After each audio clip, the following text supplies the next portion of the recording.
There we go. Okay, so hello. Welcome ulit sa session natin ngayon. Today, we're going to start with statistics, no? Intro tayo sa statistics. Although, kahit intro siya, marami tayong pag-uusapan ngayon, no? Um, uh, I hope na you've installed yung program na sinabi ko sa Google Classroom, no? Kasi that's the calculator I'm using. And I will demonstrate din to you sa computer rin, no? Kasi kahit wala kayo nito, meron naman tayong program to do the same thing it does, no? Okay, sige. Ano ba to? Ito yung calcul na papagamit sa inyo next year. Wait lang may tumatawag sa akin. Hello? Wala na, okay na, okay na. Never mind. Okay? Okay. Then, may kakaibang functions kasi to na very specialized for statistics, no? They will get a few of that, and the next few meetings will also be using this. And pati sa chem or sa physics, no? Tuturuan ko rin kayo paano gamitin yung solve function if you don't know yet. Ito. Yan, yung solve function dito, no? Okay, sige. Let me start muna. Let's go. Marami to so brace yourself na lang kasi basta marami akong sasabihin sa inyo ngayon. Sige. So, wait, ito na. I'll share the screen. Here we go. Introduction to statistics, no? I'm sure you've heard of statistics na data gathering, ganun. Yes, but it's not all that, no? It's not all that. Marami pang ibang stuff sa statistics na ginagawa ng mga tao. It's like data science, no?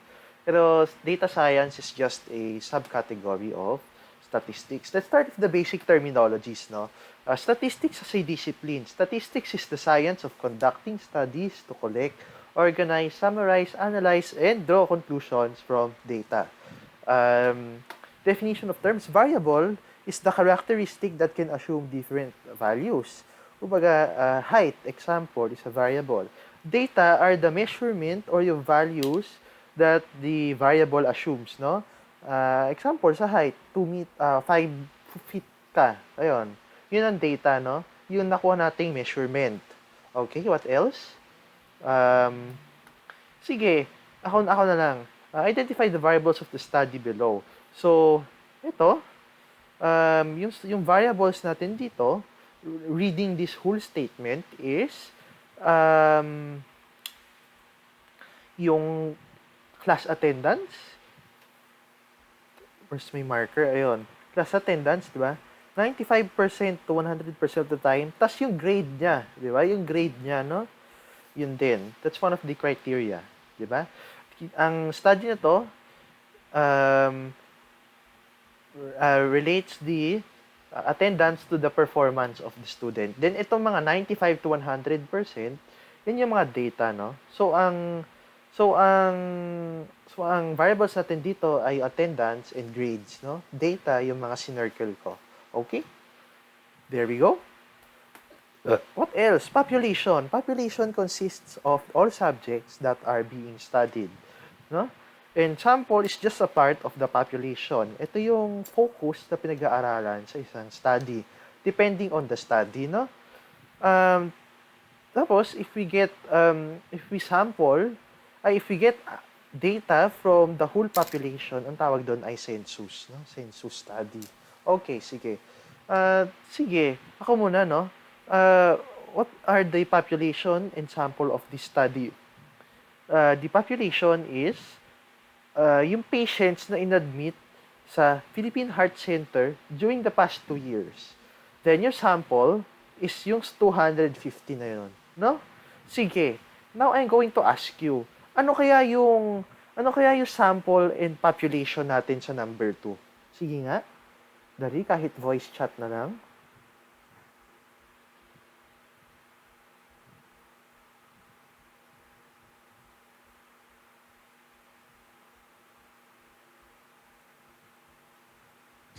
$3,000 students. Yung, population, di ba? Ano yung sample?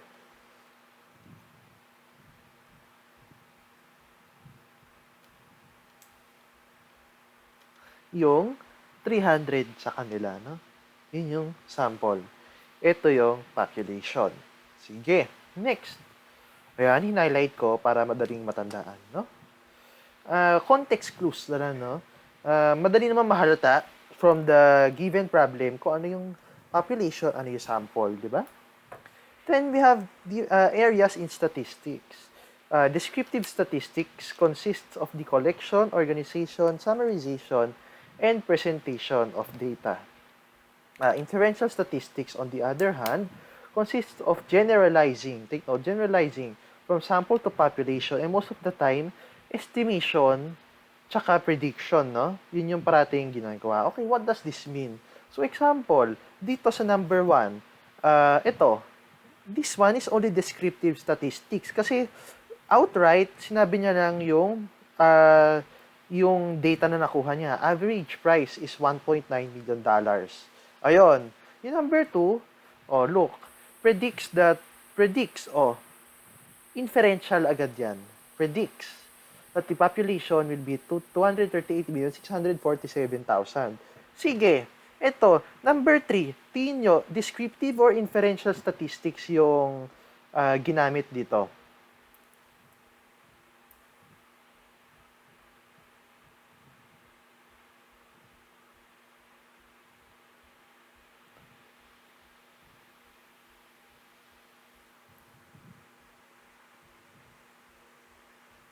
What do you think? Descriptive inferential statistics ang ginamit sa number 3.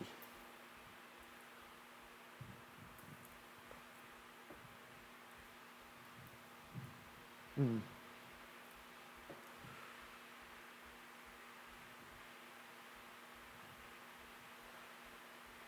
Okay, sige. Pasensya na, no? Kasi, yeah, marami tayong di-discuss. Sige, I'll take care of it. For number 3, di ba yan, nakasulat na dyan, this report is like that. Pero, kahit na, ayun, no, nakasulat na report stated, yes, totoo yan. Pero, ito, this one is an assertion, no? Parang, it's a different conclusion that is gathered after reading this data, no? So, for sure, inferential statistics has been used to come up with this conclusion. And lastly, sinabi lang yung percentage of people that percentage of people, no, for the data, no. Yun lang. Sinabi niya lang, stinate niya lang. So it's descriptive statistics for sure. Okay, sige. Yan. Ang highlight ko lang yung mga words na important. See? Average, predicts, proven. Yan. Okay? Then, yan yung color nila. Red if descriptive, inferential if blue. Okay? Then, we go on to the different types of variables. There are two types of variables. We have qualitative and quantitative variables. Okay, so qualitative and quantitative. A qualitative variable is categorical variable. Variables that can be placed in distinct categories according to some characteristic or attribute. Kumbaga, hindi pa siya yung nami-measure, no? Panghiwalay lang. Pang-segregate. Example, gender, male, female, bisexual, LGBT, di ba? Nahati mo in according to those categories, no? Religion, Christianity, Islam, Buddhism, yun. So, that's one of them. Then, occupation, kung engineer ba siya, teacher ba siya, no? And lastly, eye color, brown, blue, black. Kumbaga, qualitative. I'm sure naman you know what qualitative means, no? Then, for quantitative, variables that can be counted or measured. Weight, height, age, ano pa ba? Price ng object, cost, profit, yung mga ganon, no? Hours of sleep, yun. Then, for quantitative, may dalawa pa siyang distinct kinds, no? Discrete and continuous. Discrete variable consists of a finite or countable number of values. Example, number of students, number of gender, number of courses, no? Discrete variable yon. For continuous variables, infinite values in between. Most of the time, yung mga continuous variables, sila yung measure natin, no? And we'll explore more of these, no, as we go on through our study with statistics. Um, Example dito, ayan o, they are often obtained by measuring, include fraction and decimal. Example, height, di ba? 5'5", 5'6", 5 feet 6 inches. Meron ding 5 feet and siguro 5.16, 5.21 feet. Mga ganon. Ganon ka liliit na bagay. Distance, 1 meter, 1.1 meter, 1.11 meters, ganon, no? That is continuous variable. Sige, ito, I'm going to put a menti ulit. Tapos, sagot lang kayo, no? Same as last time. I think na-try na natin to. I'll put the code here. Go to menti.com and the code is uh, 62, 55, 59. Okay? Sige, game. Pag meron kayong di gets, please, sabihin nyo lang sa akin, okay? Ayan, game. Number 1. Sige, go. Papalagin ko muna kayo sa Menti. No? Para madali lang tignan yung sagot. Okay, for number 1. Identify if the following variables are qualitative or quantitative. If the variable is quantitative, further classify as discrete or continuous. Sige, number 1.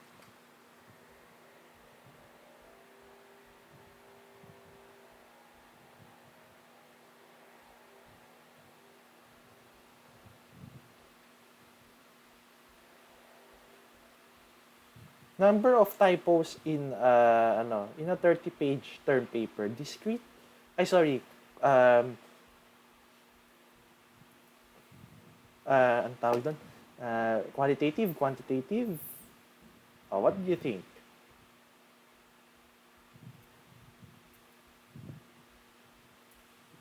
Sige, go. I'll wait for everyone muna to type your answer.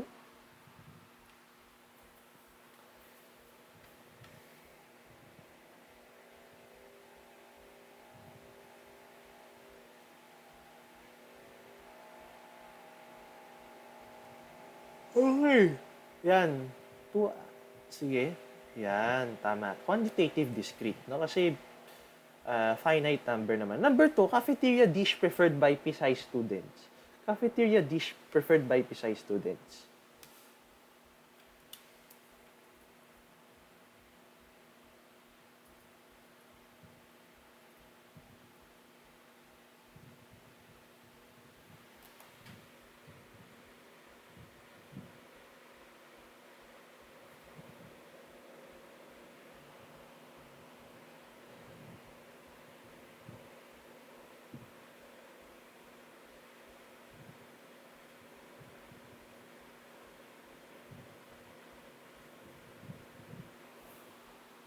Okay.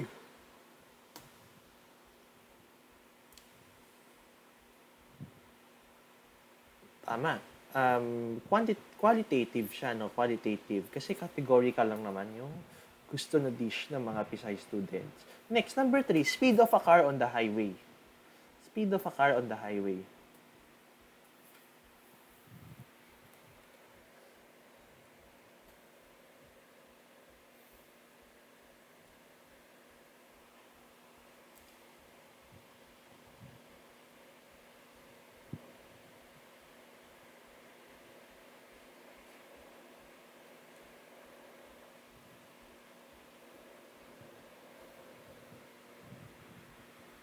Okay, sige, tama. Good job. Quantitative continuous. Next, number 4. Annual income of high school teachers. Sige nga, let's see. High school income of PSI teachers. Ay, sorry. Income of PSI teachers. Yun.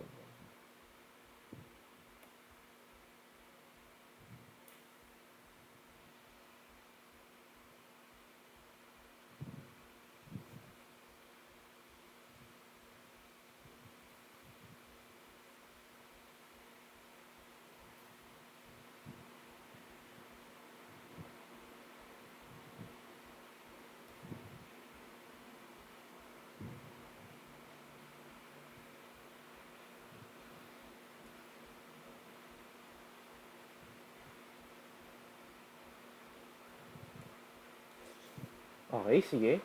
Um, ito, kaya wala pang pumapasok na sagot, no? Kasi, money, di ba? Ano yan? Many values yan, no? May decimal, then, in bank accounts, di ba?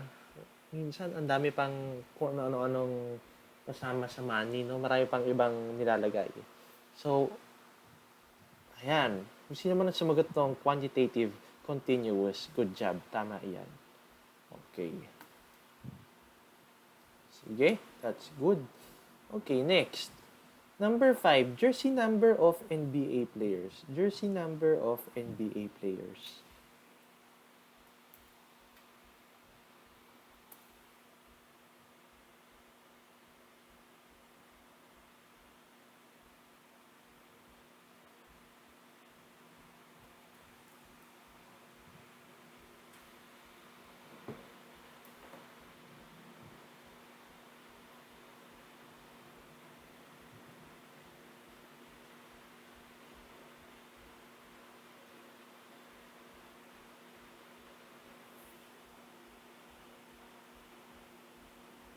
Okay, medyo mahirap to. Pero, ano naman yan?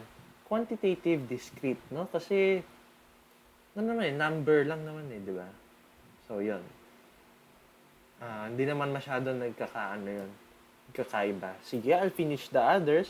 Number 6, performance rating of employees.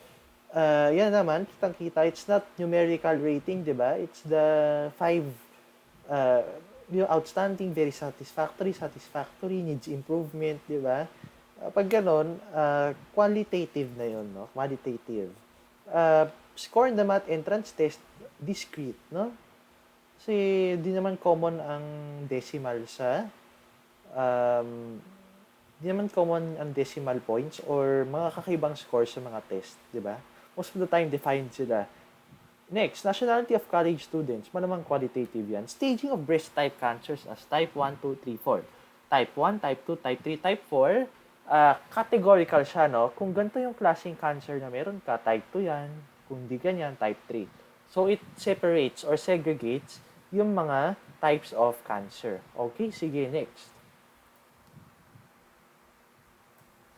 Levels of measurement. So, may 4 na klase to. Una-una, nominal, no? Classifies data into mutually exclusive categories in which order or ranking can, wala lang. Wala siyang order or ranking. Example, gender, religion, zip codes, no? Plate number, yung mga ganon, para na makilala mo yung tao, di ba? It doesn't aim to rank it. Okay, next, ordinal. Classifies data into categories that can be ranked. What does this mean? Yung honors, highest honors, first honors, second honors, third honors, year level, grade 7, 8, 9, 10, 11, 12. So, from there, ano siya, ma-order mo siya. Grade 7, pinakabata, or like, pinaka-junior sa Pisay, di ba? Letter grades, A, B, C, D, E, F, G. It's not numerical, pero still provides, alam naman natin na kapag A plus ka, example, sa university mo, mas mataas yon rather than getting an A letter grade, di ba? So, in a sense, kahit di siya numerical, ordinal pa rin siya. Next, interval, ranks data and precise differences. Kaya na walang meaningful zero. What does meaningful zero mean? Pag 0 degrees Celsius, hindi naman, doesn't end there eh. Di ba meron ba negative na temperature? Parang ganon, guys. Example, IQ. I'm not sure, pero alam ko merong IQ na 0, no? Kumbaga, hindi ibig sabihin nun na your mind is bad, no? Your brain is deteriorating, hindi. Ano na siya? To rank or gauge yung talino ng tao. Talino, quote and quote. Itong ratio naman, pareho lang siya sa interval, kaya lang, exists a true zero. What does this mean? And by the way, these two levels of measurement, ranking still exists in their, in their data. Example, temperature. Kapag mas mataas yung temperature, mas mainit, no? And IQ, pag mas taas yung IQ, syempre mas matalino yon, sabi nila. Ratio, there exists a true zero, no? And uh, and ano ba? Okay, what does this mean? O example height, pag 0 meters ka, ibig sabihin nun, you don't exist, no? Kumbaga kung 0, wala talaga. Wait, pag 0 yung weight mo, malamang hindi ka buhay. Pag age mo 0, malamang hindi ka buhay rin nun. Di ba? I hope you get it. Sige, ganon. Mahirap siya explain, di ba? Pero it's okay. You'll learn more on this pagdating nyo na sa grade 9 nyo. Ito, try this out, no? 1 to 5 only. Tara, let's go. Doon ulit kayo sa Menti. Doon ulit kayo sa Mentimeter natin. Menti. Okay, number 1. Ranking of tennis player. Ranking of tennis player.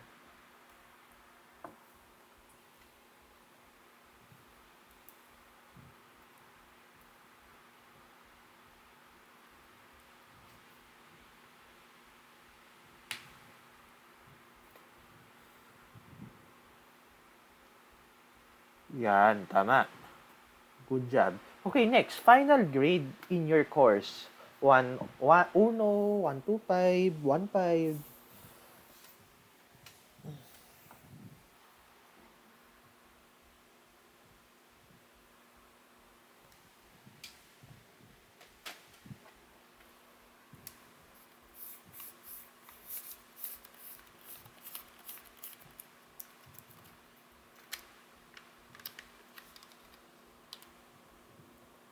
What do you think?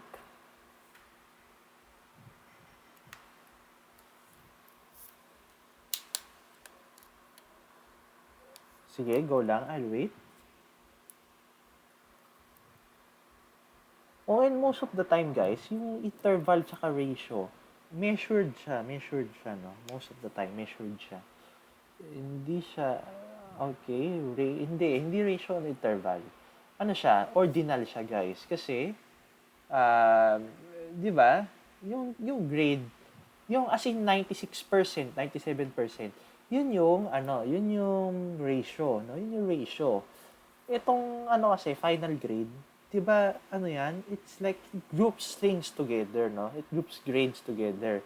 Kung 96 to 100 ka, uno ka. Kung 95 to kung 91 to 95 ka, 1 to 5 ka. Then alam naman nating pag uno mas mataas siya sa 1 to 5. So dapat ordinal siya, no? Ordinal dapat siya. Okay, next. Score on the final exam. Kakasabi ko lang. So dapat ordinal yung sagot kanina.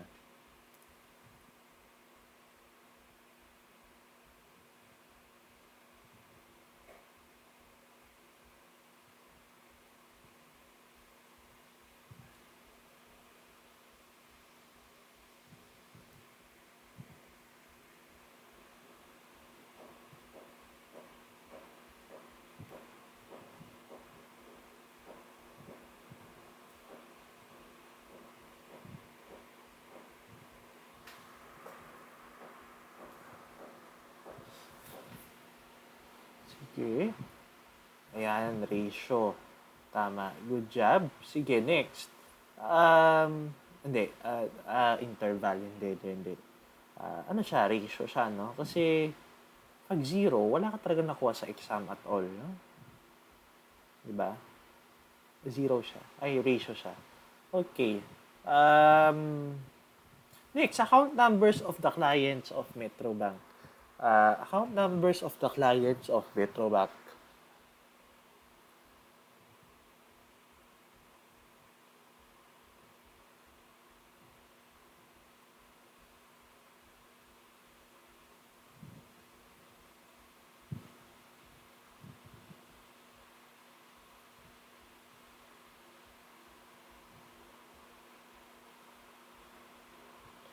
Okay, sige.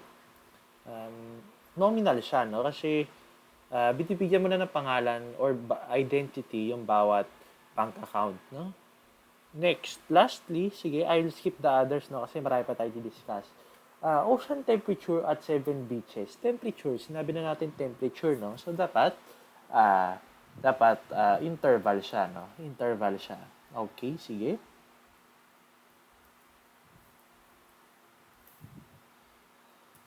Let's go back to our PowerPoint. Mamaya na ulit yung Menti. Okay. Wait lang.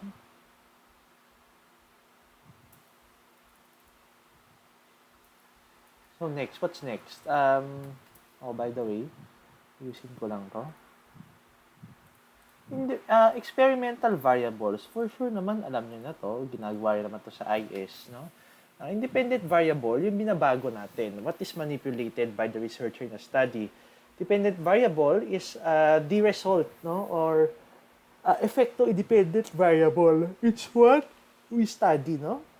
And confounding influences the dependent or outcome variable but was not separated from the independent variable. Kumbaga, it's not taken into account. Example, I have a study sa research. Example, nung English 5 study ko, effects of, ay sa statistics study namin dati, effects of social media, effects of the usage of social media, effects of the usage of social media to the academic performance of a student. Ang independent variable doon ay yung social media usage. Ang dependent variable doon ay ang tawag doon, yung grade, yung performance ng bata. Ang confounding variable, example, hindi namin in-account na baka yung sleep maka-affect din, di ba?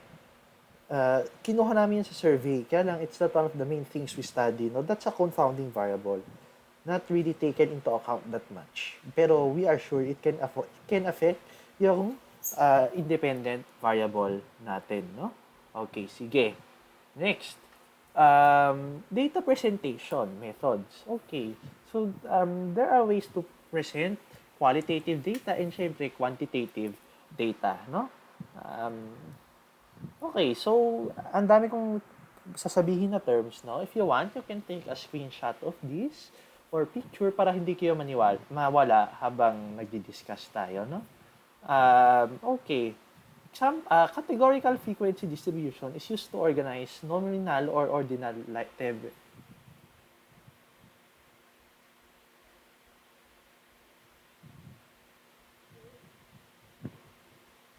Ay, wait lang guys meron akong important na nag-message sa akin. Teka lang I'll be back.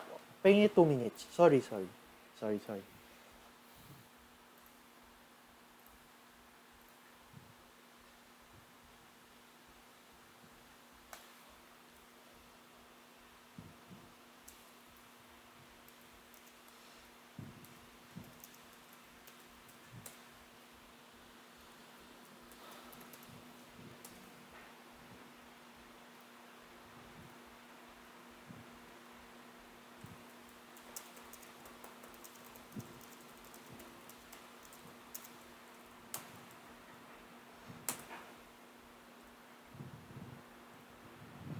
Okay, here we go.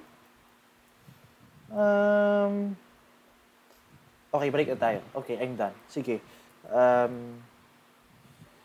Yan, so may mga different terminologies tayo, no? Classes or categories. Next is yung tally or number of, yung tally as in, you'll see later, literal na tally. Frequency is bibilangin mo kung ilan yung natali mo. Relative frequency, proportion, according to the frequency. And lastly, percentage of measurements, no? How many percent of the whole data is this class? Sige, let's see. For example, 25 Army inductees were given a blood test to determine their blood type. This is the data set given, no? Construct a frequency distribution for that data. Okay. So, make a table, no? Make a table. Yan. So, ito yung table, no? Ano yung mga class natin? Malamang yung mga blood type. So, lagay ko na sila lahat dito. A, O, B, A, B. By the way, we won't have time kasi to practice this right now on our own, no? Meron naman akong problem set. If you want to practice, homework yun na lang yun. Okay? Sige. Next. Tally. O sige, bilangin natin ilan yung A.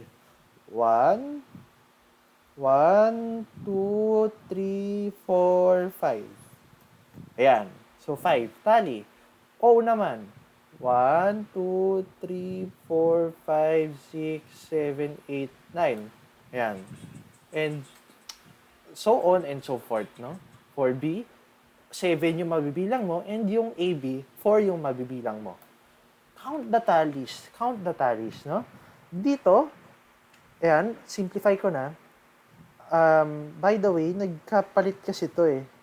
So, sorry, hindi ko na naayos kasi. Nagkapalit to sa mga future na slides, no? There. So, bilangin lang natin yung tally. Add everything to get the total. Next is determine the relative frequency, no? Etong A, 5/25.20. 7/25.28. 9/25.36. And lastly, 4/25.16.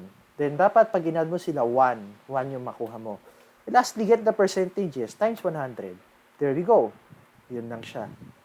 Okay? Sige. Before I move on, nakukuha ba? Nagigets ba yung process? Nagigets ba yung process?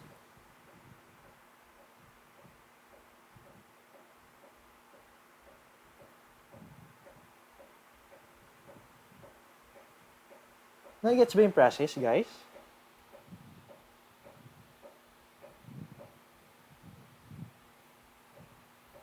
Guys, nagigets ba yung process? Sagot naman kayo. Okay, gets po. Okay, sige. Yun na, pag tinanong kayo if gets nyo, please sagot kayo. Thank you. Para I'm sure na nagigets nyo and we can move on a bit faster, no? Kasi marami to. Next, maraming terms, no? Okay, sige. I'll just go over. Ito, this is for quantitative data presentation, no? I'll just go over. Raw data ay yung data set natin. Classes or categories. You'll see later what that means.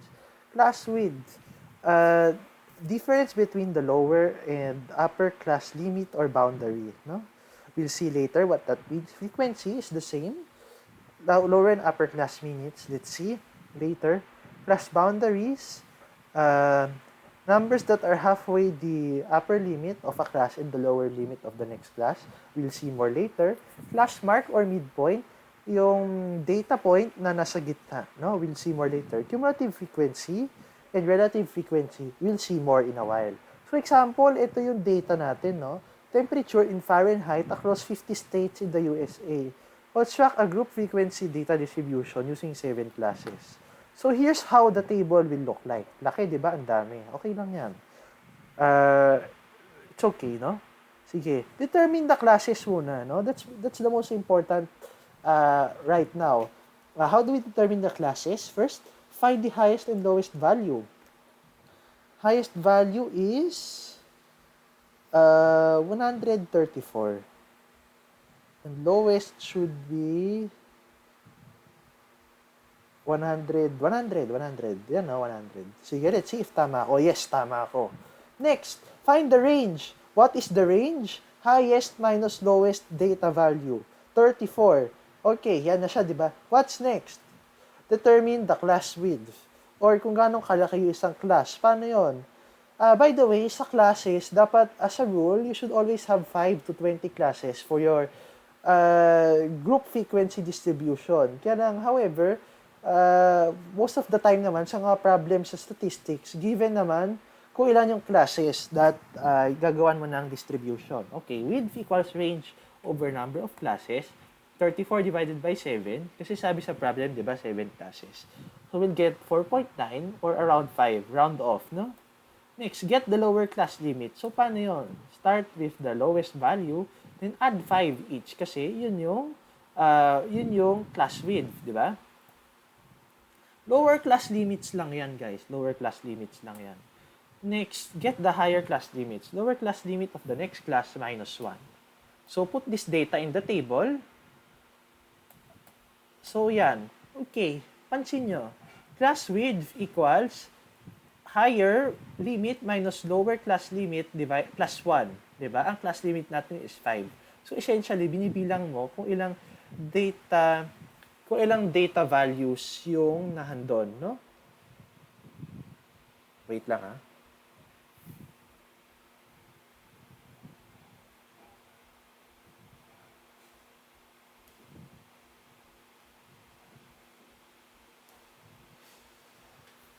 Sorry, okay. Ganun lang din. So, parang nagbibilang ka lang, no? Kung ilan yung data values na nasa loob ng class. 104 minus 100 plus 1, 109 minus 105 plus 1, so on and so forth. That's the class width. Okay, get the class boundaries. Subtract 0.5 from the lower class limit, add 0.5 to the higher class limit. So, doing that, yan yung makukuha natin. Bakit natin tayo naglalagay ng class boundary? To limit the data per class. Limit the data per class. What do I mean? Example, pag 104.5, ay, example, may decimal na 99.9, no? Saan ko siya lalagay? So, 100 to 104. Kumbaga, it's the maximum allowance or grace period for your data value. And sige, dagdag ko na rin, bakit bawal na 100 to 105, 105 to 109, 109 to 113, and so on? Bakit nga ba bawal? Sige, example, if it were that case, paano kung 105 yung data natin? Saan ko ilalagay? Dito ba? Dito. No? Just to avoid yung pagkaka-mix up or confusion. Sige, next. Also, class width is upper class boundary minus lower class boundary. You know, 104.5 minus 99.5 equals 5, so on and so forth. Next, get the class marks or yung class midpoint. Lower class limit plus upper class limit over 2. So, example, or kaya lower class bound plus upper class bound over 2. The same thing. No? Example, dito, 100 plus 104 divided by 2, 102. 105 plus 109 divided by 2, 107. So on and so forth. Ano pa napansin natin? Yung distance between consecutive class marks is also the class width. Di ba? Ayun. Okay. Sige. Next is tally. Skip ko na, no? So, sa 100 to 104, pag binilang natin, dalawa lang. Sa 105 to 109, 8. Pag 110 to 114, 13 yung mabibilang mo. And 115 to 119, 13. So on and so forth, no? Then we convert this, we count our tallies into like this, yo. Then we had the total, 50 people ang sinample. Tama naman. Ibig sabihin, pag nag-match, tama yung ginagawa natin. What's next? Cumulative frequency. Okay. Ano ulit yung definition ng cumulative frequency? Total frequency of all values less than the upper class boundary of a given class interval. What does that mean? Sensya na. Example, how many data values less than 104.5? 2. How many data values less than 109.5? 8 values tsaka 2. How many data values less than 114.5? 18 plus 8 plus 2, 28. Actually, there's a technique, no? To get the next one, 28 plus 13, 41, 41 plus 7, 48, 48 plus 1, 49, 49 plus 1, 50. Right? Paano naman pag greater than CF? Total frequency of all values greater than the lower class boundary of a given class interval. Example, dito, greater than CF ng class na to, how many values greater than 99.5? It's all of this, so 50. How many how many data values greater than 100, ay than 104.5? Lahat nito. So 48. So there we go again. We have the technique, no? 48 minus 8, 40. 40 minus 18, 22. 22 minus 13, 9. 9 minus 7, 2. 2 minus 1, 1. Okay, yan na napansin natin, guys. Sa less than CF, kung ano man yung start, yun din siya dito. Kung ilan yung frequency, yan yung nasa... Tas, ito yung nandito, no? Okay, next. Dito, sa greater than CF,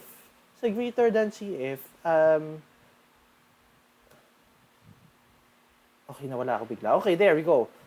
Baliktad naman, no? Baliktad naman, no? Greater than 50, kung ano yung total frequency, dun ka magsisimula, no? 50, 48, 40, bawas na ng bawas. Hanggang sa dulo, makarating ka at pareho ito, no?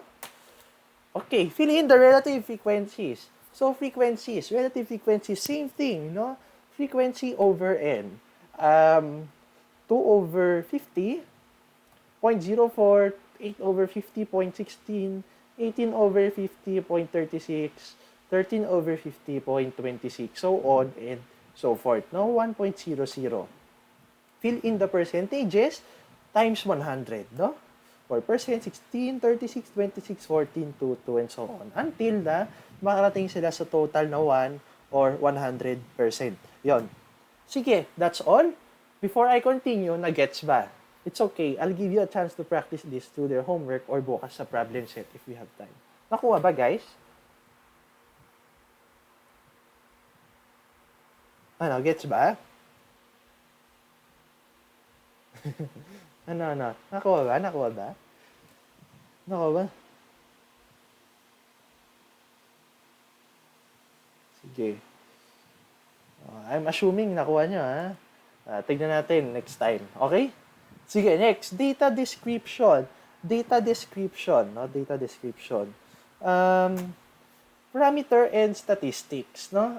Parameter is a characteristic or measure obtained by using all the data values from a specific population. Next, statistic is a characteristic or measure obtained by using the data values from a sample, no? Ilan siya? Then, let's see. Ako na lang. Decide whether the numerical value describes a parameter or a statistic. Average monthly salary of 15,500 pesos.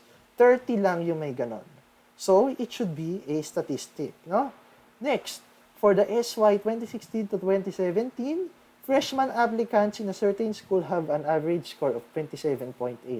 Freshman applicants, lahat yan, no? Lahat yan. Parameter siya. And lastly, in a recent survey of 3,000 adults, malamang hindi mo naman sinurvey lahat ng adults sa Pilipinas pag 3,000 lang yung sinurvey mo.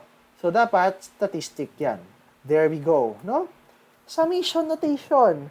Sigma notation is used to express a sum of terms. I don't know if you know this na, pero ito lang, let me go over it. Sigma notation, if you haven't encountered this, you'll encounter a lot of this sa math nyo, tsaka dito sa statistics lalo. So, sige, example, ito. Sigma notation is used to express a sum of terms. So, paano ba gumagana yan, guys? Diba, x sub I. Ipapasok nyo siya dyan, no? Starting from 1, susunod 2, 3, 4, 5. Tapos i-add mo lahat yon. Kaya siya naging ganito. For example, if x sub 1 equals 5, x sub 2 equals 8, x sub 3 equals 2, x sub 4 equals 4, x sub 5 equals 6, find the summation of 1 to 5 of x sub I. Diba? Then we just add everything, no? Ayan. 5 plus 8 plus 2 plus 4 plus 6. 13 plus 6 plus 6. 25. Yon, 25 yun lahat. Pag inad natin, no? Okay, sige. Measures of central tendency. Measures of central tendency. Ito na yung isa sa mga data description methods natin. Okay? Measures of central tendency, there are 5 types. Mean, known as the average, literally the average. Median, midpoint of your data array. You'll see later more. Mode is the value which occurs most often with the greatest frequency.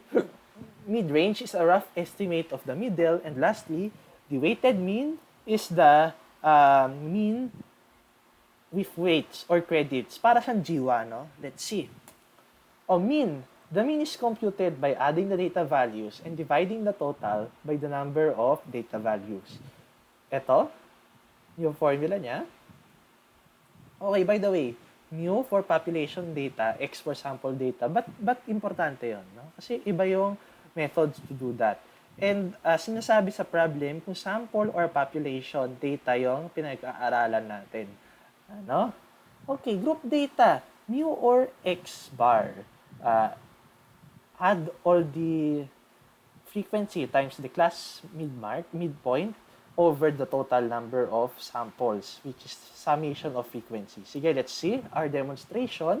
So, listed below, we're going to use the same dataset pala, no? Same dataset lang for the whole study natin ngayon, for our whole lesson. Listed below are the ages of 12 cancer patients at the same time of their diagnosis. Find the mean age. Sige, simple. Add lang natin lahat, then we divide by 12. This is our answer. Rounding off rule. Most of the time, di ba, data mo, walang decimal place, plus 1 decimal place, no? If, example, puro 1 decimal place yung mga data mo, add ka pa ng isa. That's how you report yung mga measures of central tendency mo. Group data. Okay. Skip na natin to. I'll go into here para diretso na. Ito, frequency distribution table. Compute for the mean age of the attendees. 36 daw lahat to. So, yan. Gawa na ako ng table. Hanapin ko muna to, guys. Ito, parating importante to sa mga data natin ngayon. X sub m, tsaka f times x sub m. Ito, at least. So, hanapin ko lang. I'll do my thing. Ayan, 7 plus 12 divided by 2, 9.5. So on and so forth, no? Then, I multiply yung frequencies to the class midpoint. You get 2 times 9.5 equals 19. 7 times 15.5 equals 108.5. 13 times 21.5 equals 279.5. So on and so forth. Then next, we get yung mga total na yan. Sum of frequency equals 36. Frequency times xm. Sum of all of that is 840. No? 840. Sige. Then we can get the mean right away. Frequency times xm equals 840 over 36. Plus 1 decimal place due to the rounding off rule, we get a mean of 23.3. Mean, skip na natin to, no? Okay na yan. I think naman sa lesson natin ngayon, dahil we're just trying to get a hang of the procedures, hindi na importante to, no? You can just go back to this slide if you want to. I'll upload this naman mamaya. Next, median. The median of a dataset is the value that lies in the middle when the original data values are arranged in order of increasing or decreasing magnitude. So, sa group data, if dataset has an odd number of entries, the median is the middle value. And if the dataset has an even number of entries, the median is the average of the two middle values. We'll know more later. Group data, paano pag naka-group frequency data tayo? Median equals lower bound of the median class plus n over 2 minus the cumulative frequency before the median class, no? Over frequency median. Frequency of the median class times the class width or I. Okay, ano yung sabihin ng median class, guys? Kung saan nakalocate yung median, supposedly. Okay? Example, for ito, ungroup data, same data set, no? I'll proceed. Arrange everything from least to greatest. There. Even number of patients, hanapin ko yung gitna, which is, di ba, 12. So, I'm going to get the 5th and 6th data set, di ba? Tapos, get the average, 60, ang median. 0.0 dapat, 0.0. Pero I'm not particular naman sa decimal places, lalo na for our class ngayon, no? It's okay. Next, group data. Sige, I'll go straight na. Okay. Dito naman, for median, get the CF, no? Cumulative frequency. So, 2, 9, 2 plus 7, 9, 9 plus 13, 22, 22 plus 6, 28 plus 8, 36. By the way, less than CF, ha? Less than CF. Less than CF to. Ito pala is, saan na yun? Less than CF to, guys, ha? Less than CF. Tapos, next, let's find the median class, no? Median class. 36. Even number, no? 36 divided by 2, 18. I think you know how to estimate naman kung nasaan yung gitna. So, you can use your own instincts then. 18. Sige, let's see kung nasaan siya. Saan kaya siya median class? So, dito, nakadalawa na tayo, plus 7, so naka-9 na tayo. Kailangan pa natin magbilang ng 9 para makarating sa 18th na tao, no? So, nandito siya for sure, no? Kasi, magbibilang na lang ako ng 9 pa, nandito na yan for sure. Nandito na yan, I'm sure. Okay? So, that's our median class. No? That's our median class. Ayan. Median class must be from 19 to 24. Okay, now let's use the formula given. Lower bound of the median class, lower bound is 18.5. N equals 36. CF less than CF of the cumulative frequency of the median class is 2 plus 7, 9. No? 9. Frequency of the median class is 13. Kasi bilangin natin, ilan yan? 13, di ba?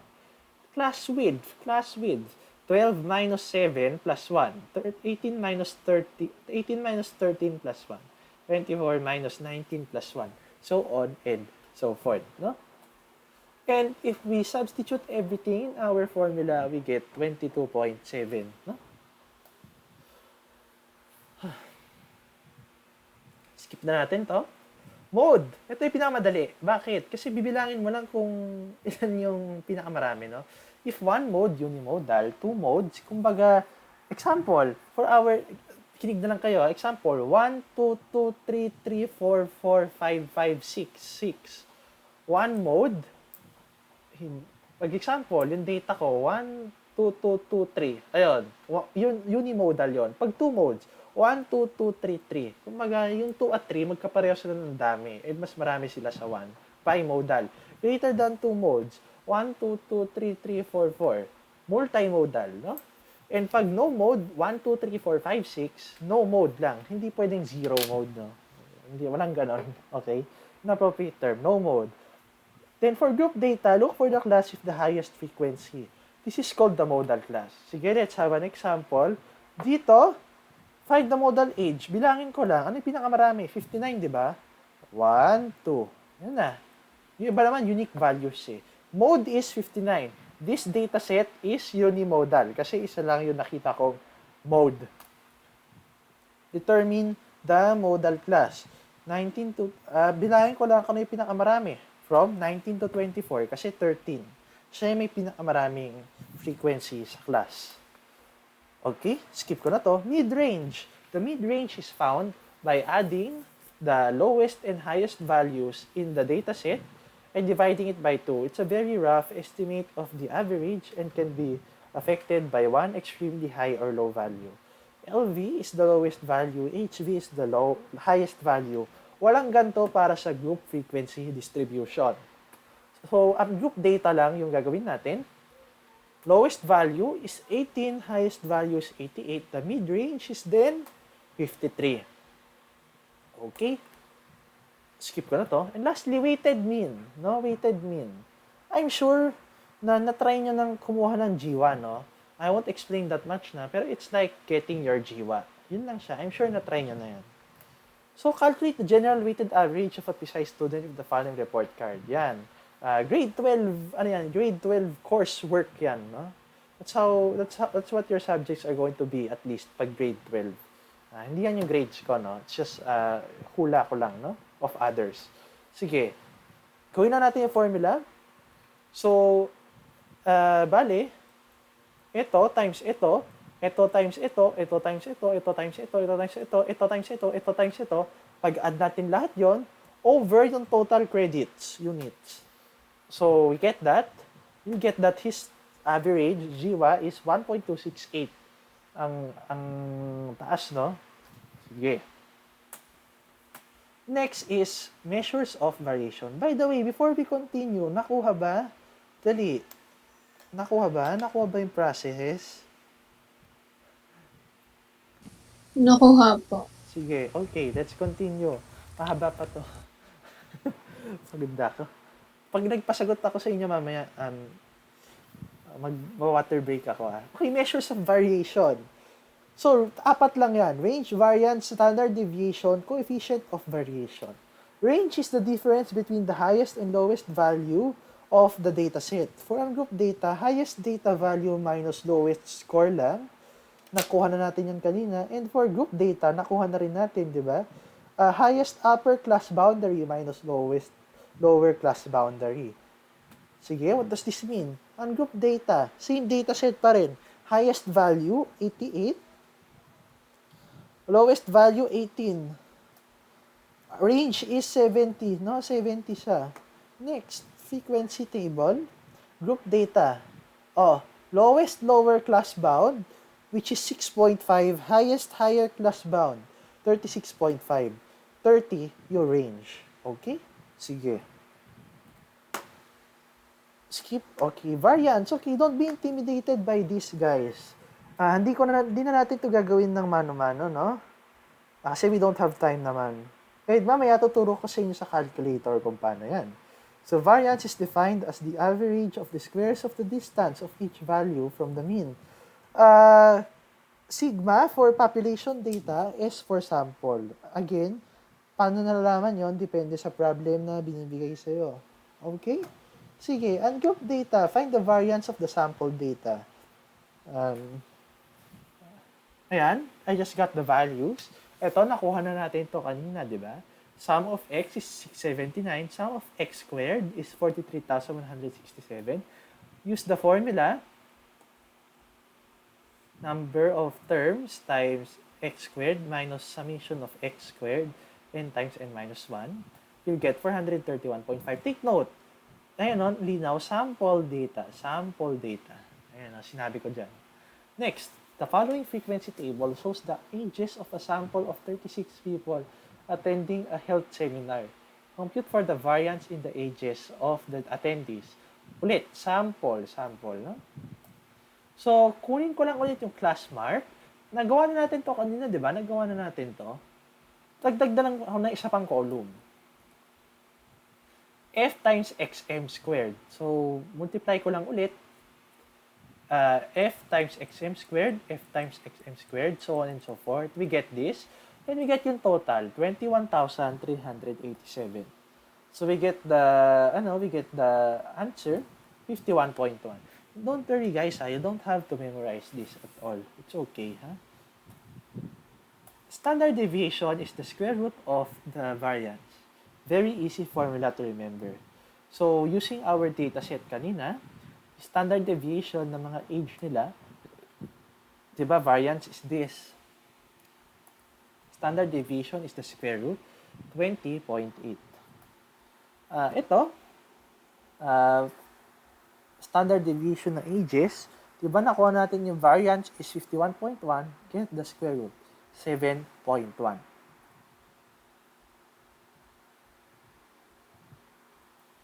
Coefficient of variation.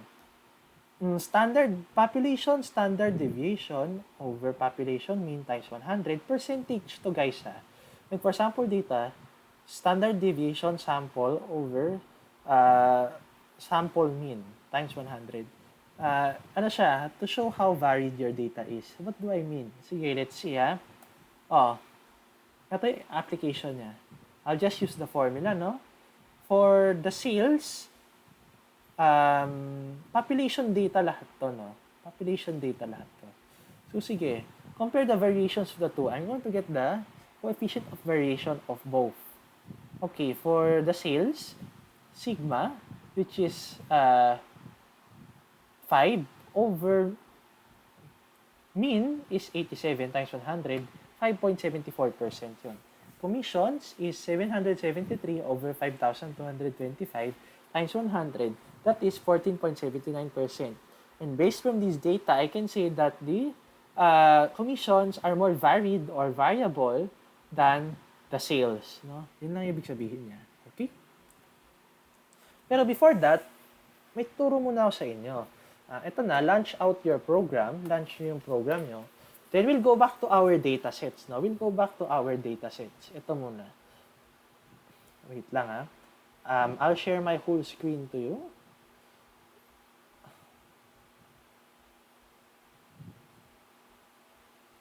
Teka. Window. Entire screen. Calculator. Sorry. FX. Ito. Look amazing to. Punta tayo doon, no?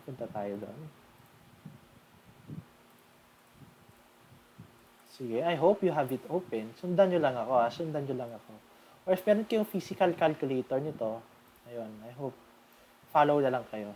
Okay? Sige. Teka. Ito, ang group data natin. Lakas ng calculator natin. Sige, gawin ko maximize. Tapos ito. Game look at this. Set up. Go to 6. Press 1. Ayan, nandito tayo. Okay? 18. Okay, bago mag-continue, nakarating na dito.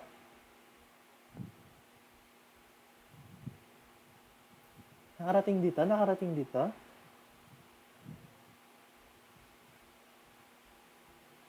dito. Yes po. Okay, sige, next. Type in all the data. Type in all the data lang. So, we have 18. Yung frequency, mamaya na yan. Pag naman nag-enter ka, default 1. 59, 64, 88, 49, 75, 28, 61, 59, 77, 66. How do you calculate?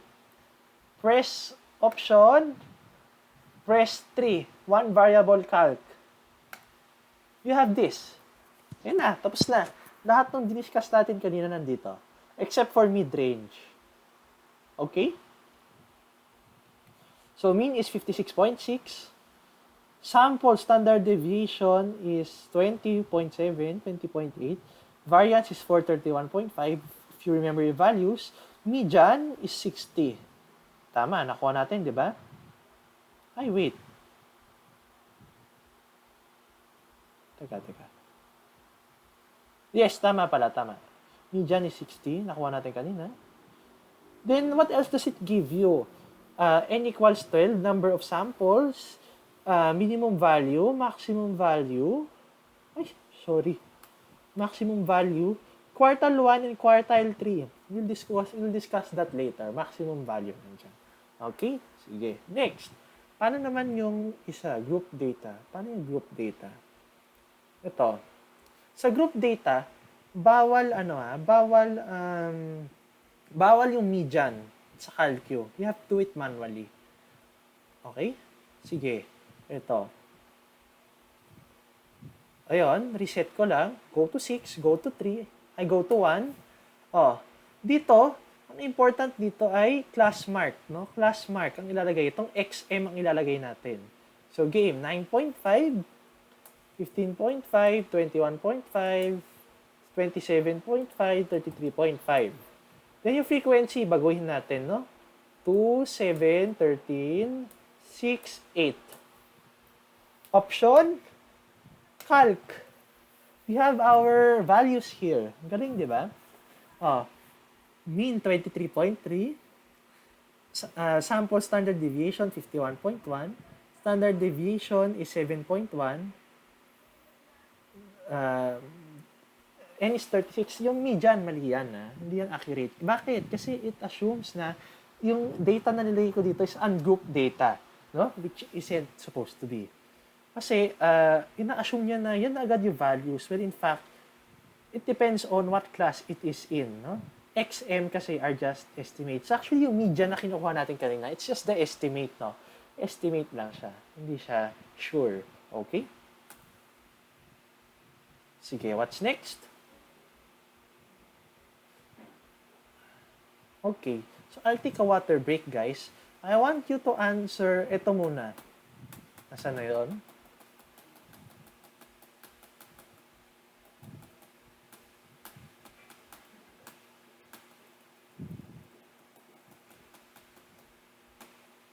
Ito. Yan muna, okay? Yan muna. If your calculator na, no? Feel free to use your calcu kasi it's your tool. Utilize it. Use the best. Okay, go. I'll give you 5 to 10 minutes for this. If you're done, please send a picture lang or type your answer sa group chat. Or PM nyo ako. Okay lang. Whatever works. Sige, I'll just take a water break. Sige.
Sige, go. I'm back. Ayun, fill up questions ko lang.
So,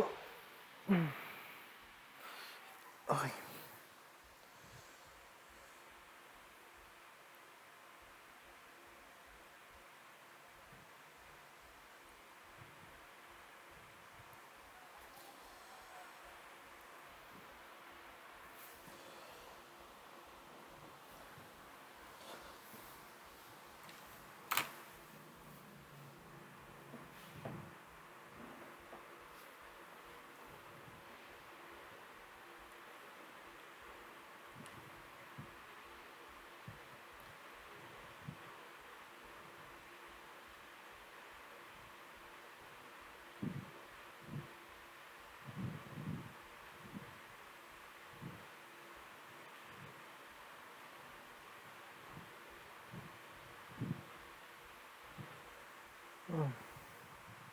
Sige, 3 minutes left.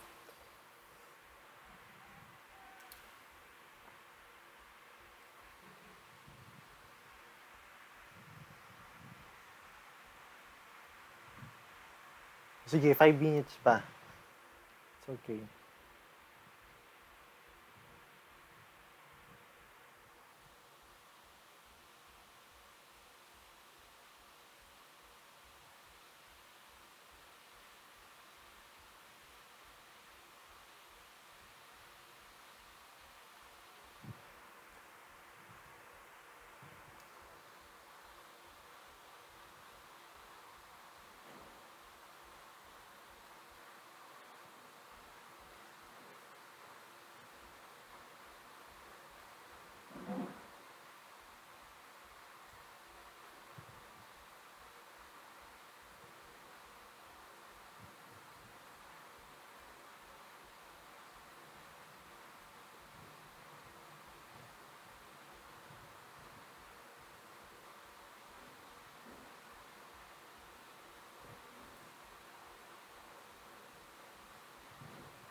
Kamusta guys? Nahirapan ba?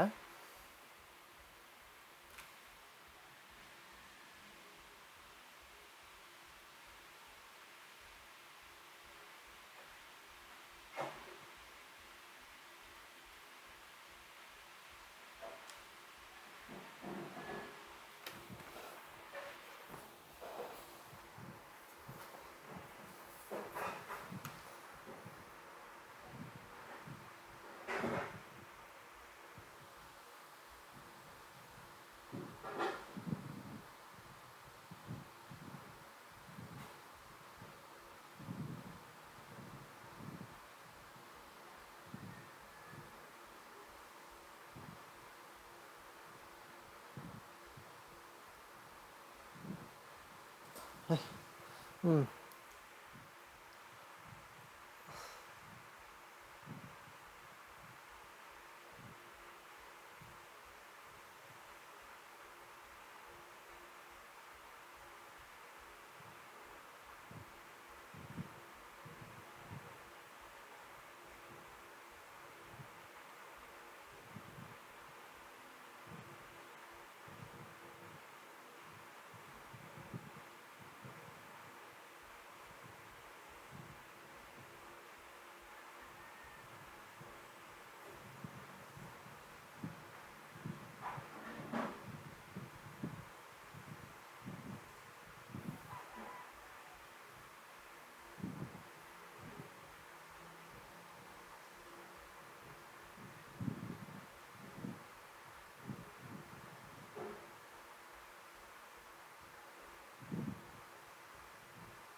Sige, 1 minute. Then I'll discuss.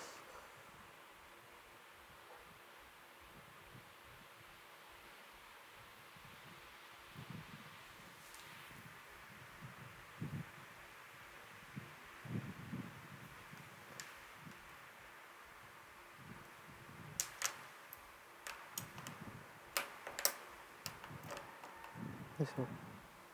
Hindi pala to. To.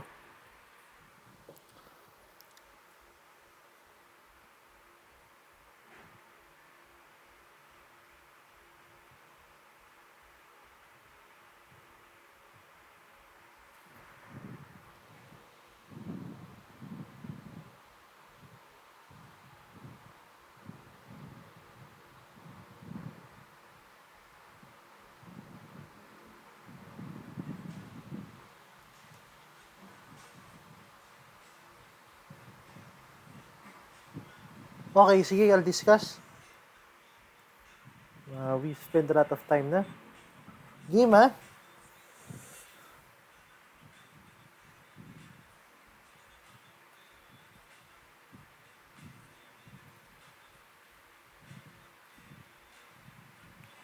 Mali.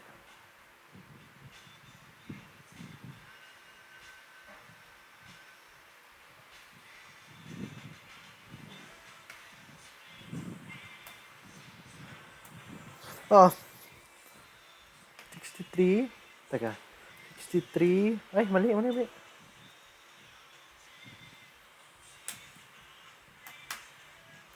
63. 71. 69. 61. 58. 66. 72. 64. Oh, mean, 65.5. Median, 65. Sample siya. Sample standard deviation, 4.93. Sample variance, 24.3. Ano pa ba? Range, range. Highest minus lowest value. 72 minus 58, 14. Standard, oh, ano pa ba? Mid-range, highest plus lowest value over 2. 58 plus 72 over 2 is 65. Yes, tapos lastly, mode. No mode. Sila unique value. Standard, coefficient of variation. Or divide natin, 4.93 over 65.5. 4.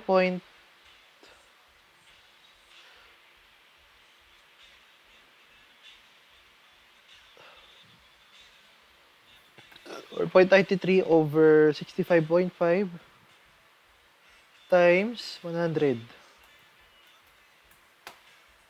7.52%. Yan. Okay? Sige. Next, ganun ulit. For frequency distribution naman. Group frequency distribution. I'll give you 10 minutes for this ulit.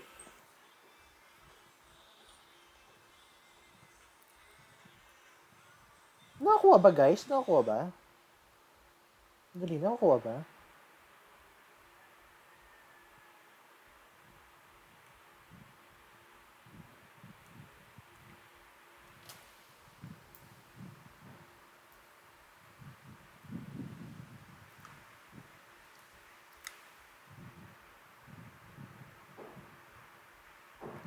Teka, guys, ha?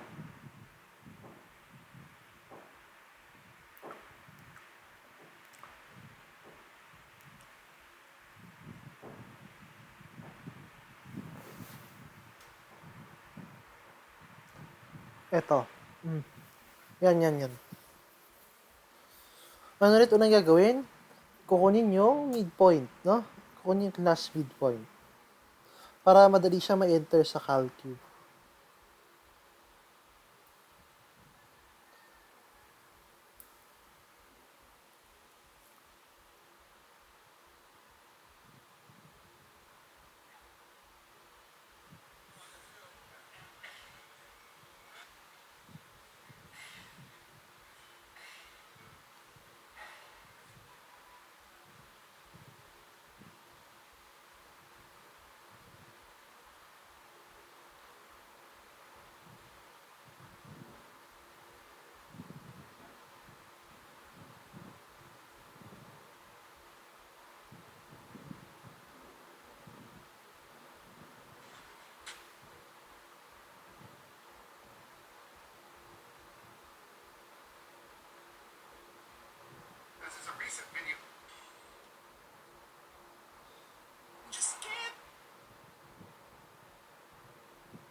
Excuse me, miss. Ano ba yan? May boyfriend ako.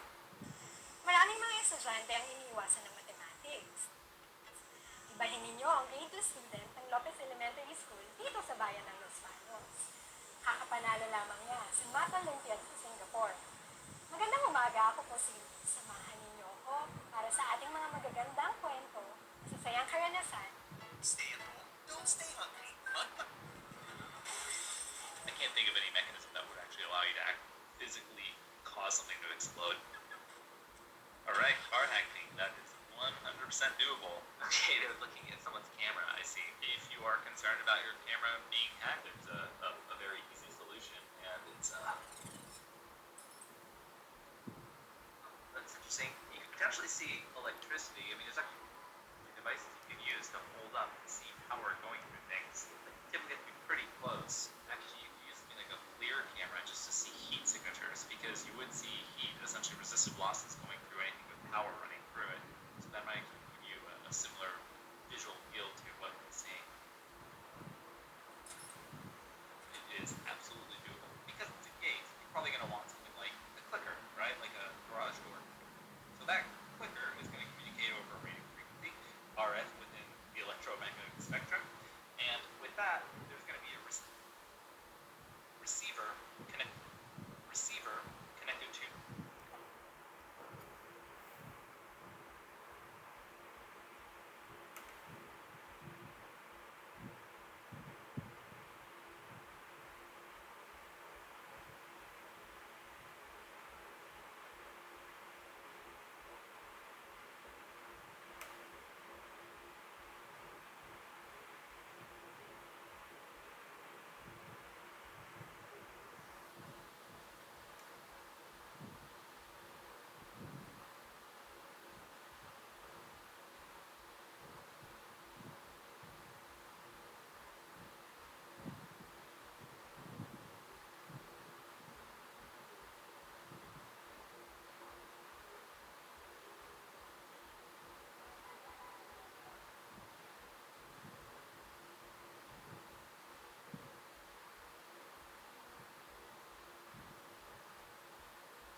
Okay.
2 minutes, guys, ha?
Okay.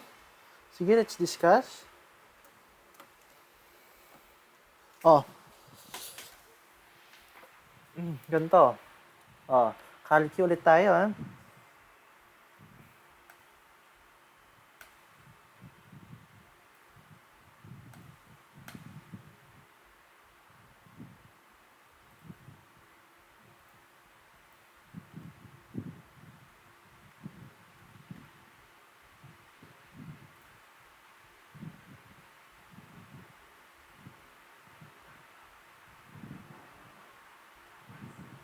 Teka, ha? Okay, here. Teka.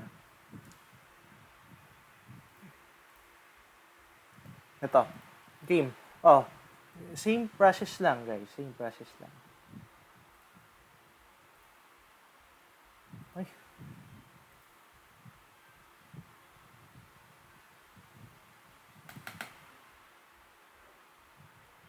Sira yung ano ko. Wala lang, ha? Babalik ako, guys, ha?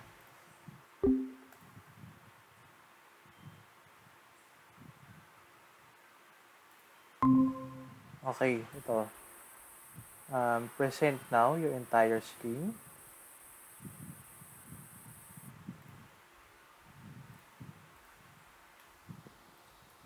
Ito.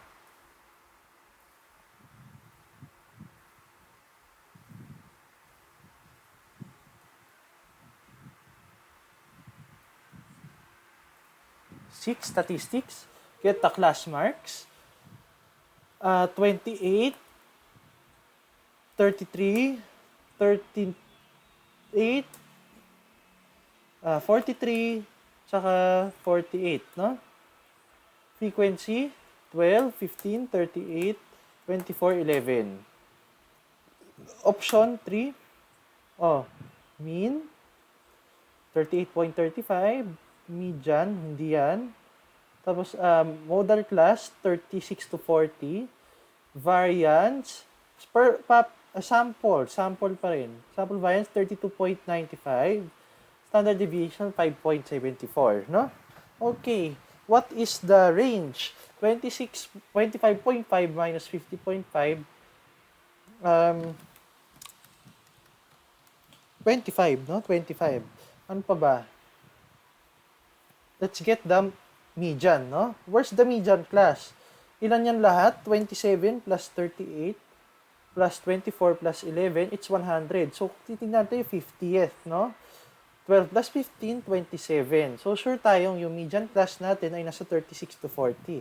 Okay, so let's use the formula.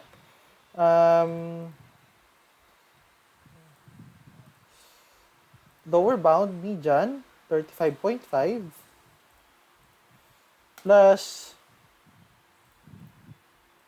n over 2, 50, minus cumulative frequency, 27, over frequency of the median class, 38, times the class width. 30 minus 26 plus 1 is 5. Yan, 38.5 ang ating median estimate, no? Okay? Sige. Okay pa ba kayo, guys? Honestly. Okay pa ba kayo? Quiet nyo. Sige. Let's continue, ha? Almost done na tayo. Last few parts na to. Measures of position. So, when presenting or analyzing data, it is sometimes helpful to group subjects into several equal groups. So, merong tatlong klase nun. Tawag doon quantile. Merong percentile, quartiles, decile. So, if you've heard sa guidance counselor nyo na nasa 50th percentile kayo na exam, yun, no? Hindi siya yung rank mo. It's just a group para ma-determine kung, para lang mas madaling makita yung data, no? Okay, percentile, 1% cut-offs.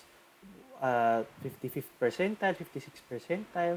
Quartiles, Q1, Q2, Q3, Q4, no? Decile, D1, D2 hanggang D9. The median is also 50th percentile or the second quartile or the 5th decile. Percentile rank. The percentile rank corresponding to a given data set value, x, can be computed by the number of values below x plus 0.5 over the total number of values times 100. So, example dito, find the percent rank of a score of 12. Arrange muna everything from least to greatest para madaling magamit yung formula. So, get the number of values below 12. That is 1, 2, 3, 4, 5, 6 plus 0.5 over the total number which is 3, 6, 9, 10. So, 6.5 over 10 times 100. 65th percentile. No? Yun lang siya. Easy lang siya. Para mo pag 6, number of values below x, 3 plus 0.5 over 10 times 100. 35th percentile. Ayan. Tapos paano kapag finding a data value given yung pang ilang percentile siya, pang ilang quartile siya, pang ilang decile, quartile, percentile, no? Sige, find the locator using the formula. K yung rank, no? Example, 55th percentile. K equals 55. Ito pang quartile, ito pang decile, ito pang quartile, no? Ito pang percentile. So, if C is not a whole number, round up to the next whole number. Starting at the lowest, count over to the number that corresponds to the value. Tapos, if whole number, get the halfway between the C and the next value, no? When counting up from the lowest value. Here's what I mean. Find the 5th decile, no? So, K equals 5. So, 5. Tas 40 people kasi yan, guys. 40 people yan, diba? 5 times 40 over 10 equals 20. So, to get the 5th decile, get the 20th plus the 21st data divided by 2. So, 20th is ito, 122. 21st is 128. Divided by 2, it's 125. 35th percentile. K equals 35, tapos gamitin natin yung formula na may over 100. Kasi, percentile, di ba? So, ganun pa rin, 35 times 40 over 100 equals 14. So, bilangin natin yung 14th tsaka 15th data divided by 2. 5 10, 15. So 14th plus 15th over 2 equals 114.5. Oh, sige guys, papagawa ko to sa inyo. Find the first and third quartiles. Sige nga guys, dali. Find the first and third quartiles ng dataset na to. I'll give you 5 minutes. Chat nyo sa akin or voice chat. It's okay.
Sige guys, 2 minutes.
Okay, time's up. Sige.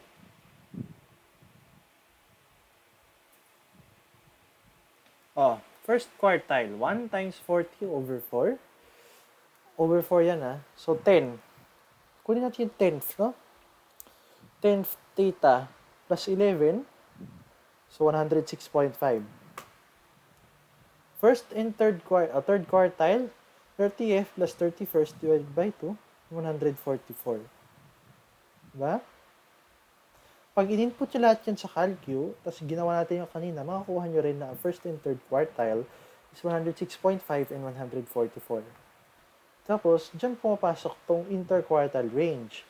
Is defined as the difference between Q1 and Q3 and is the range of the middle 50% of the data. Then, outliers, extremely high or extremely low value when compared with the rest of the data values. So, yun nga, arrange data muna, then find Q1 and Q3, tapos find the interquartile range, Q3 minus Q1, then check the data set for any data value that is smaller than Q1 minus 1.5 IQR or larger than Q3 plus 1.5 IQR. So, ganun ulit. Sige, pakita ko na rin sa CalQ para lang alam natin, no? Teka lang let me show.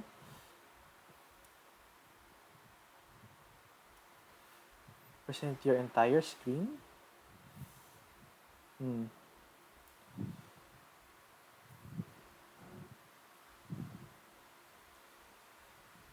Example, ito. Ayan, di ba? Yung data natin. Lagay ko ng lahat dito, ha? 7, 6, 1, 78, 84, 88, 91, 97, 98, 104, 105, 106, 106, 107, 109, 109, 113, 116, 117, 118, 119, 120, 122, 128, 130, 131, 132, 134, 137, 138, 138, 139, 143, 145, 147, 148, 158, 161, 161, 164, 176, 177, 185.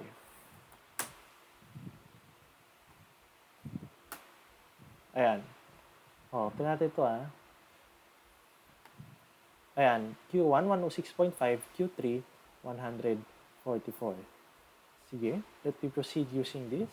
So, nahanap na natin lahat ng ganyan, di ba? So, let's go. Third quartile, IQR, 37.5. 1.5 times IQR equals 56.25. So, Q1 minus 1.5 times IQR less than or equal to X, Q3 plus 1.5 times IQR. Yan dyan dapat lahat ng data natin. Yan yung maximum and minimum range natin. As we check, wala namang values na nahandyan na beyond 200.25 or less than 50.25. So, it means na there are no outliers. Tapos skewness, no? Last few concepts, skewness refers to the degree of symmetry or asymmetry of the distribution. It also refers to the degree of departure from symmetry. So, may tatlong klase tayo. Negatively skewed, symmetrically distributed, or positively skewed. Ano yung sabihin? Distribution is said to be positively skewed if it has a long right tail compared to a much shorter left tail. So, kitang-kita naman dito, so mahaba yung sa kanan kaysa sa left, no? And most importantly, mean is greater than median is greater than mode. Ayan. Kasi dito, from low to high kasi yan From low to high kasi yan. Teka. From low to high kasi yan Diba?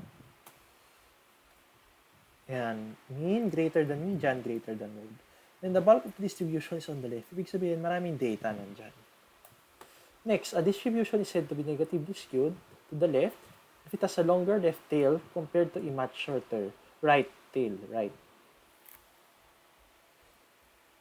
Gagawin ko na right tail.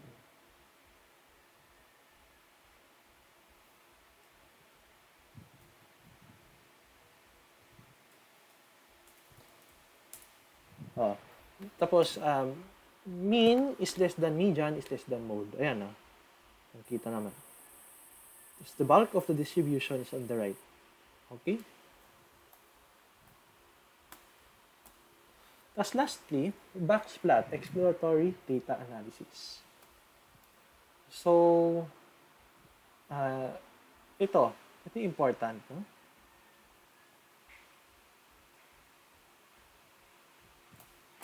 So, the backplot. So, paano gumawa ng backplot, no? Basta, itong exploratory data analysis, used to determine how spread out your data is, no? Explores the trends between data. Okay? So, paano gumawa ng backplot? Find the 5-number summary for the data values or yung maximum and minimum data values, Q1 and Q3, tapos median. Next, draw a horizontal axis with a scale such that it includes the maximum and minimum data values. Next, draw a box whose vertical sides go through Q1, tapos median, tapos Q3. Lastly, draw a line for the minimum data value to the left side of the box and a line for the maximum data value to the right side of the box. So, example, yan, di ba? Potential outliers to. Minimum data, maximum value, Q1, Q2, or median, Q3. Tapos yung length nito is the IQR, no? Yan, yung length ng box niyan is IQR. Information obtained, no? If the median is near the center of the box or the lines are about the same length, the distribution is approximately symmetric. If the median falls to the left of the center of the box or the right line is longer than the left line, the distribution is positively skewed. If the median falls to the right of the center of the box or the left line is longer than the right line, the distribution is negatively skewed. Tapos, to compare yung variability of datasets, use the interquartile range. Mas mahaba, mas variable. To compare the averages, use the location of the medians. Sige, what does that mean? Balik muna tayo dito, no? Examine muna natin yung skewness ng data na to. Mas mahaba yung median nasa right no center. So, dapat negatively skewed, no? Negatively skewed. Sabihin, kasi pag lang yan top view yan nung top view yan nung distribution mo. So pag mo yan, pag ginawa mong side view, yun yung lalabas. Ayan.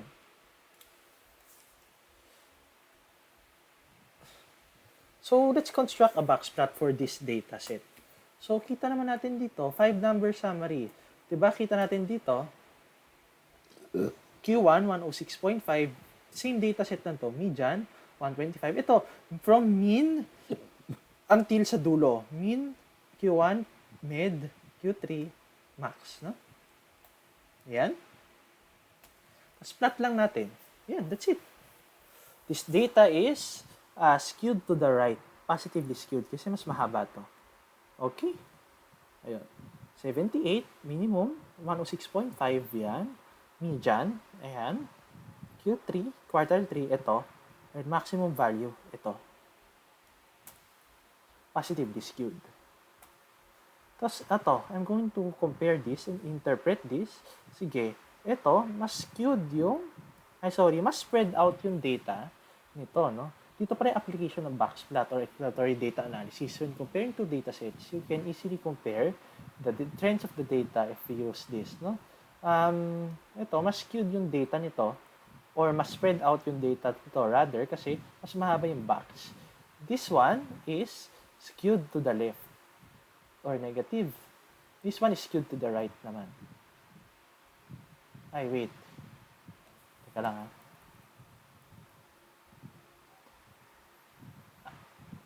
Sorry. This one is skewed to the left din. Diba? Kasi mas mahaba yung left line. Teka lang, let's see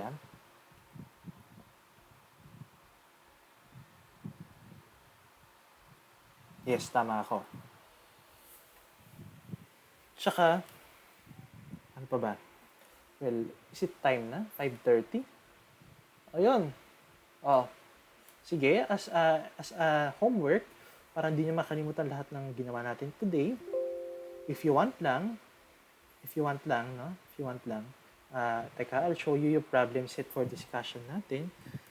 I won't, syempre, di ko muna upload yung answer, no? Wait lang.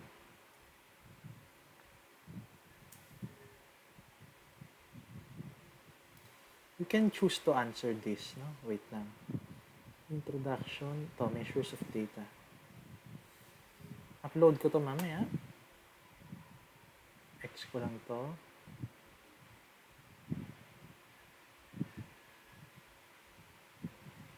Ayan, these are the multiple choice. And ito, I want you to focus on this kasi we'll focus on the other one, on the other part sa problem set day natin for statistics. Ayan, problem solving.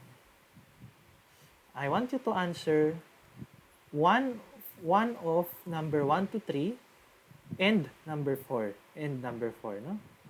Kumbaga, isa sa tatlo na to or and number 4. Yan. So, 2 items. Optional lang naman. Optional. Your choice, no? Okay. Oh. I guess that's all for today, no? Sige, guys. Oh. Yun lang. See you guys. Maraming salamat. I hope marami kayo natutunan today. Okay, guys. See you tomorrow. Tomorrow, physics tayo naman ulit. Okay? Sige, guys. Bye-bye. Maraming salamat.